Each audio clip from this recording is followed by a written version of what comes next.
The Raven by Edgar Allan Poe. Read by Nathan Miller. Once, upon a midnight dreary, while I pondered weak and weary over many a quaint and curious volume of forgotten lore, while I nodded, nearly napping, suddenly there came a tapping, as of someone gently rapping at my chamber door. "'Tis some visitor," I muttered, tapping at my chamber door, "only this, nothing more."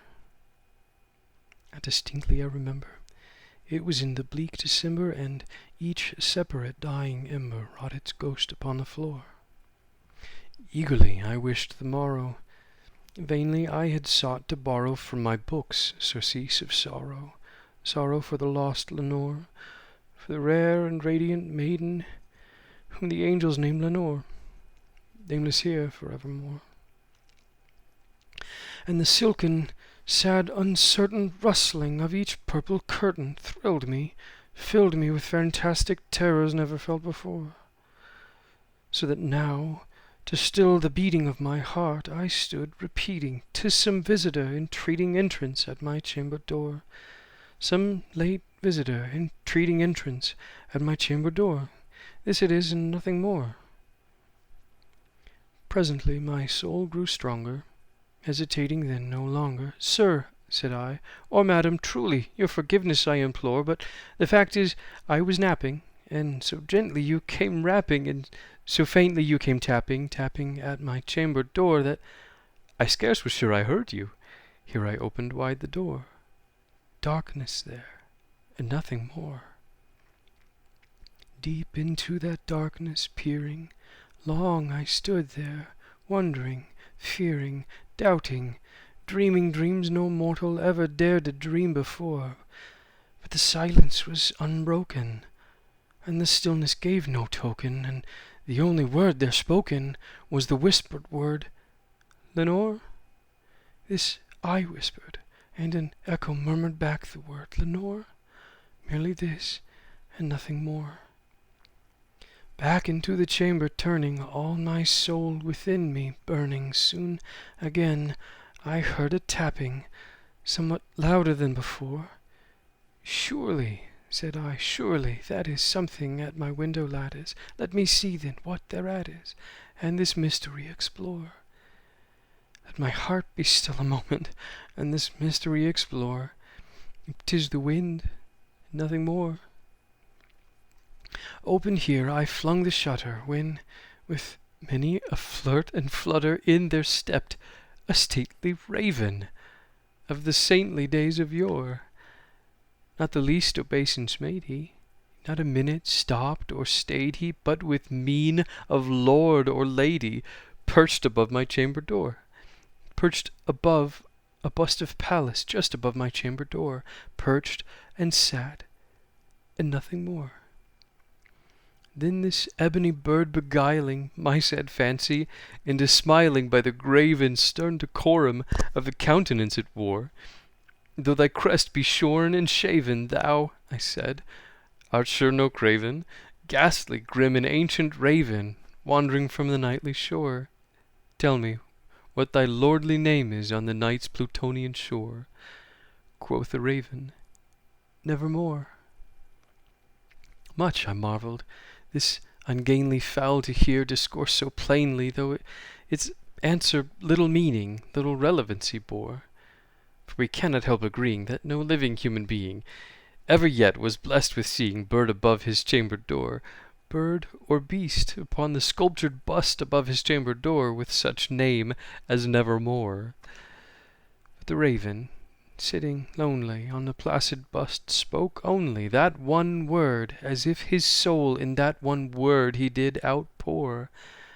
Nothing farther than he uttered, not a feather than he fluttered, till I scarcely more than muttered, "Other friends have flown before. On the morrow he will leave me, as my hopes have flown before." Then the bird said, "Nevermore."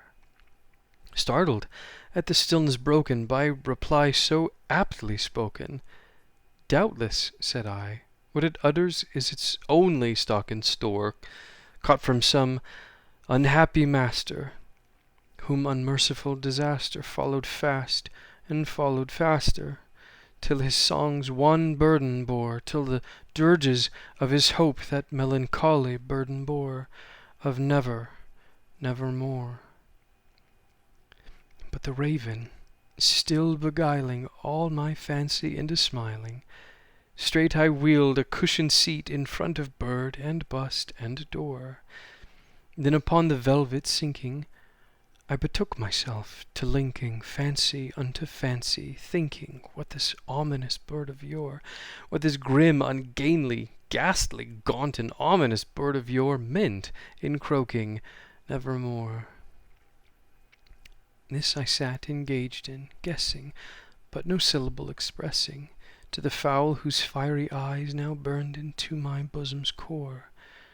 This and more I sat divining, with my head at ease reclining on the cushion's velvet lining that the lamplight gloated o'er, but whose velvet violet lining with the lamplight gloating o'er she shall press, ah, nevermore.